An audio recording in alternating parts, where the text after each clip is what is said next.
इस वीडियो में हम लोग बात करने वाले हैं मॉड्यूल बंडलर्स के बारे में। वीडियो में आगे बढ़ने से पहले कुछ ज़रूरी बात। मॉड्यूल बंडलर्स एक बहुत ही कॉम्प्लेक्स और साथ ही साथ बहुत ही लेंदी टॉपिक है और जैसे जैसे दिन जा रहा है ये मॉड्यूल बंडलर्स और भी ज़्यादा कॉम्प्लेक्स और एब्स्ट्रैक्ट होते जा रहे हैं। इसी वजह से एक ही वीडियो में इस टॉपिक को कंप्लीट करना थोड़ा प्रॉब्लमेटिक हो सकता है।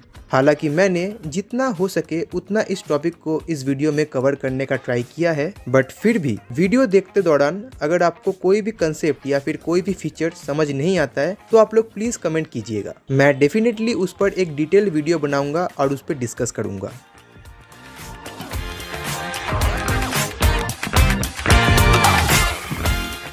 मॉड्यूल बंडलर्स क्या है ये? तो अगर सिंपली और शॉर्ट में कहूँ तो मॉड्यूल बंडलर्स एक टूल है जिससे कि फ्रंट एंड डेवलपर्स अपने फ्रंट एंड प्रोजेक्ट्स में मल्टीपल जावास्क्रिप्ट फाइल्स को ऑर्गेनाइज करके और कंबाइन करके एक bundle.js बनाता है या फिर एक मर्ज फाइल बनाता है, जिससे कि सर्वर एक ही JS फाइल को सेंड कर सके क्लाइंट तक, ना कि मल्टीपल JS फाइल्स को। तो अब यहाँ पे एक सवाल आता है, अगर सर्वर को एक ही JS फाइल को सेंड करना है क्लाइंट तक तो क्यों ना फ्रंट एंड डेवलपर्स खुद ही एक ही फाइल में सारा कोड लिख दे और उसे ही सर्व कर दे क्लाइंट तक, क्योंकि आइडिया तो यही है मल्टीपल JS फाइल्स से एक JS फाइल बनाने का। ये तो हम सभी को पता है मल्टीपल JS फाइल्स को यूज करने का फायदा क्या है। पहला, कोड ऑर्गेनाइज रहता है। दूसरा, रीयूजेबल होता है। तीसरा, स्केलेबल रहता है। चौथा, सिंगल रिस्पॉन्सिबिलिटी प्रिंसिपल को फॉलो करता है यानी कि मॉड्यूलर रहता है। पांचवा, एफिशिएंट रहता है और भी बहुत कुछ। तो देखा जाए तो मल्टीपल JS फाइल्स को यूज करने का फायदा तो है ही,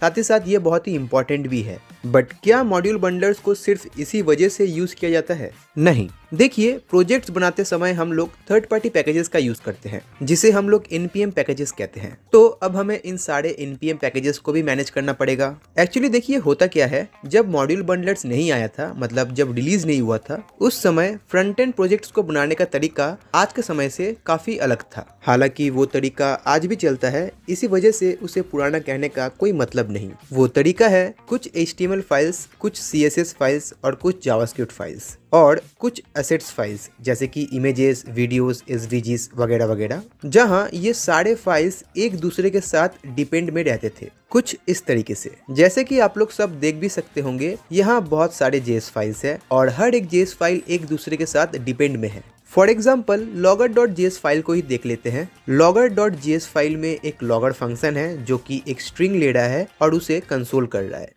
अब ये logger फंक्शन script.js में यूज हो रहा है, इसी वजह से logger.js फाइल को हमें script.js फाइल के ऊपर रखना पड़ेगा, जिससे कि script.js फाइल को logger फंक्शन का डेफिनेशन मिल जाए। बट अगर इनका हायरार्की चेंज हो जाता है तब एरर देगा। और मॉड्यूल बंडलर्स के आने के पहले ये एक बहुत ही डिस्टर्बिंग प्रॉब्लम था, बट मॉड्यूल बंडलर्स के आने के बाद हम लोग इतने सारे स्क्रिप्ट फाइल्स का यूज नहीं करते हैं।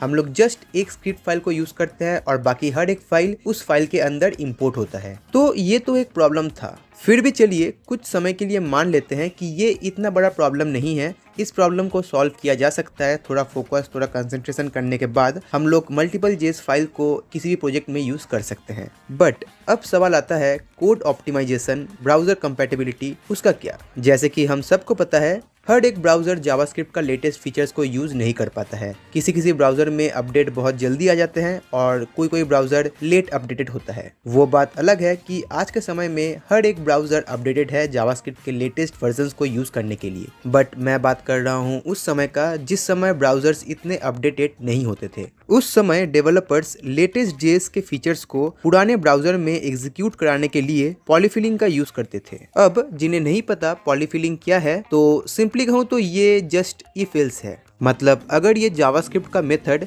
इस ब्राउजर में सपोर्टेड है तो ठीक है, वरना हम लोग खुद का एक मेथड बनाएंगे और उसको उसके प्रोटोटाइप में असाइन कर देंगे। तो जब तक ब्राउजर्स के पास लेटेस्ट जावास्क्रिप्ट का अपडेट नहीं आ जाता है तब तक ब्राउजर हम लोग के मेथड को यूज कर सकता है, और जैसे ही आता है हम लोग का मेथड तब यूज होना बंद हो जाएगा। फॉर एग्जाम्पल अरे का फॉर ईच मेथड। तो जैसे कि आप लोग यहाँ पे देख सकते हैं, अगर अरे के प्रोटोटाइप में फॉर ईच मेथड नहीं है तो हम लोग खुद का एक फॉर ईच मेथड बनाएंगे और उसे अरे डॉट प्रोटोटाइप के अंदर असाइन कर देंगे। तो अगर उस ब्राउजर में अरे का फॉर ईच मेथड का अपडेट रहा तो ब्राउजर उस फॉर ईच मेथड को यूज करेगा, वरना हम लोग का जो फॉर ईच मेथड है उसे यूज करेगा। और यही है आपका पॉलीफिल सिंपल वे में। तो देख ही सकते होंगे कि ये कितना कॉम्प्लेक्स प्रॉब्लम है। और उस समय जिस समय मॉड्यूल बंडलर्स रिलीज नहीं हुआ था, उस समय ये प्रॉब्लम बहुत ही ज़्यादा था, अलग अलग ब्राउज़र के लिए अलग अलग पॉलीफिलिंग का कोड लिखना। बट मॉड्यूल बंडलर्स के आने के बाद ये प्रॉब्लम भी सॉल्व हो गया। फिर भी चलिए मान लेते हैं कि इस प्रॉब्लम को भी सॉल्व किया जा सकता है थोड़ा टाइम देकर। बट अब आता है सबसे इम्पॉर्टेंट काम बंडलिंग का, जो कि मॉड्यूल बंडलर्स का मेन काम है। और सिर्फ बंडल करने का काम ही नहीं, transpiling, assets handling, minification, source map को क्रिएट करना और भी बहुत कुछ। तो अब अगर इतना सब कुछ खुद ही हैंडल करने को जाए तो प्रोजेक्ट तो हो ही गया। और अभी जो मैंने इतने सारे पॉइंट्स कहा आप लोगों से, चिंता मत कीजिए, उन सबको मैं एक एक करके एक्सप्लेन करूंगा। बट मैं कह रहा हूँ कि और भी बहुत कुछ होता है, और इन्हीं प्रॉब्लम्स को सॉल्व करने के लिए एक वे लाया गया, एक तरीका लाया गया, जहाँ ये सारे स्टेप्स एक एक करके परफॉर्म होता है। और वो तरीका है बंडलिंग करने का। तो अभी तक हम लोगों ने जितने भी सारे प्रॉब्लम्स को देखा, उन सारे प्रॉब्लम्स को मॉड्यूल बंडलर सॉल्व करता है। और सिर्फ इतना ही नहीं, और भी बहुत सारे फीचर्स मॉड्यूल बंडलर्स प्रोवाइड करते हैं, जैसे कि ट्री चेकिंग टेक्निक, फिर hot module replacement, Sass file को CSS फाइल में कन्वर्ट करता है, साथ ही साथ इमेज को ऑप्टिमाइज करता है। जितने भी सारे असेट्स होते हैं किसी भी प्रोजेक्ट में, उन सारे प्रोजेक्ट्स के असेट्स को ऑप्टिमाइज करता है, और कुछ एक्स्ट्रा प्लगइन्स देता है जिससे कि हम लोग का कोड, हम लोग का वर्कफ्लो और भी स्मूथ, सिंपल हो सके। अगर 100 बातों का एक बात कहूँ तो बंडलर्स एक कंप्लीट सोल्यूशन है किसी भी प्रोजेक्ट को बिल्ड करके शिप करने के लिए, यानी production ready front and projects. और अभी के समय में मार्केट में ऐसे बहुत सारे सोल्यूशंस हैं जो कि आपको एक production ready front end project दे सकता है। जैसे कि एक बहुत ही फेमस और कॉमन बंडलर है वेबपैक। ये बंडलर बहुत सारे प्रोजेक्ट्स में, बहुत सारे फ्रेमवर्क्स में यूज़ किया जा चुका है। क्रिएट रिएक्ट ऐप इसका एक बहुत ही साधारण एग्जाम्पल है। ऐसे ही और भी बहुत सारे हैं, जैसे कि रोलअप हो गया, पार्सल हो गया, ब्राउजरीफाई हो गया, फ्यूज बॉक्स हो गया, ब्रंच हो गया, माइक्रो बंडलर हो गया, रिक्वायर्ड जेएस हो गया, सिस्टम जेएस हो गया, पार्सल हो गया। और अब डिस्कस करते हैं उन सारे स्टेप्स को जो कि मॉड्यूल बंडलर्स परफॉर्म करता है प्रोजेक्ट को बिल्ड करते समय, जो कि है कंपाइलिंग और ट्रांसपाइलिंग, पॉलीफिलिंग, मिनिफिकेशन और source map creation, bundling, tree checking और एसेट्स हैंडलिंग। एक एक करके डिस्कस करते हैं इन सारे स्टेप्स के ऊपर। कंपाइलिंग एंड ट्रांसपाइलिंग, तो नाम से ही अंदाजा हो गया होगा आपको कि ये स्टेप का काम क्या है। कन्वर्ट करना मल्टीपल जावास्क्रिप्ट के फाइल्स के कोड को एक लेवल से और एक लेवल में। जैसा कि मैंने कहा था, हर ब्राउजर अपडेटेड नहीं होता है जावास्क्रिप्ट के लेटेस्ट फीचर्स को यूज करने के लिए।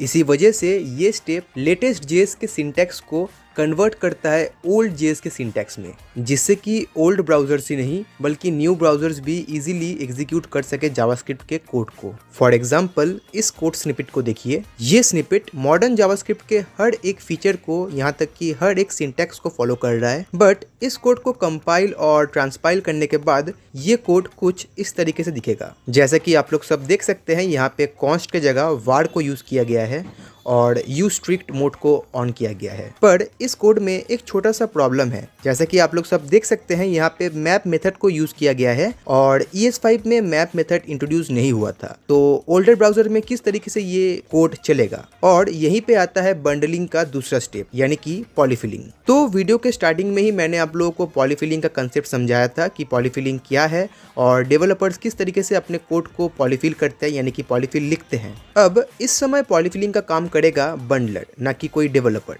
तो पॉलीफिलिंग के प्रोसेस के बाद ये कोड कुछ इस तरीके का दिखेगा। और अब अगर इस कोड को देखा जाए तो ये बहुत ज्यादा ही चेंज हो चुका है मॉडर्न जावास्क्रिप्ट से, क्योंकि यहाँ पे मैप मेथड यूज नहीं हो रहा है बल्कि मैप मेथड बनाया जा रहा है। तो कंपाइल, ट्रांसपाइल और पॉलीफिलिंग के बाद हम लोग का कोड कुछ इस तरीके का दिखेगा। और इन दोनों पहले स्टेप्स को परफॉर्म करने के लिए एक पैकेज यूज होता है और वो है बेबल। बेबल के बारे में आप लोग जानते होंगे। ये एक जावास्क्रिप्ट कंपाइलर है जो कि मॉडर्न जावास्क्रिप्ट के कोड को कन्वर्ट करता है ओल्ड जावास्क्रिप्ट के कोड में, अलग अलग लेवल में। अगर आपको ES5 में चाहिए तो ES5 में मिलेगा, अगर आपको ES6 में चाहिए तो आपको ES6 में मिलेगा। तो कंपाइलिंग, ट्रांसपाइलिंग और पॉलीफिलिंग के बाद आता है मिनिफिकेशन और सोर्स मैप क्रिएशन का स्टेप। इस स्टेप में बेसिकली क्या होता है, जितने भी सारे व्हाइट स्पेसेस या फिर कमेंट्स या फिर अननेसेसरी जितने भी सारे कैरेक्टर्स यूज किए गए हैं कोड लिखने के दौरान, उन उन सब को हटाया जाता है और एक फ्रेश मिनिफाइड वर्जन बनाया जाता है जो कि bundle.min.js नाम से क्रिएट होता है और साथ ही साथ एक सोर्स मैप क्रिएट होता है फॉर डिबगिंग पर्पस। मिनिफिकेशन और सोर्स मैप क्रिएशन के बाद आता है सबसे इंपॉर्टेंट स्टेप, वो है बंडलिंग का। और ये वही स्टेप है जहाँ पे मल्टीपल सोर्स फाइल या फिर मल्टीपल जेएस फाइल को कंबाइन करके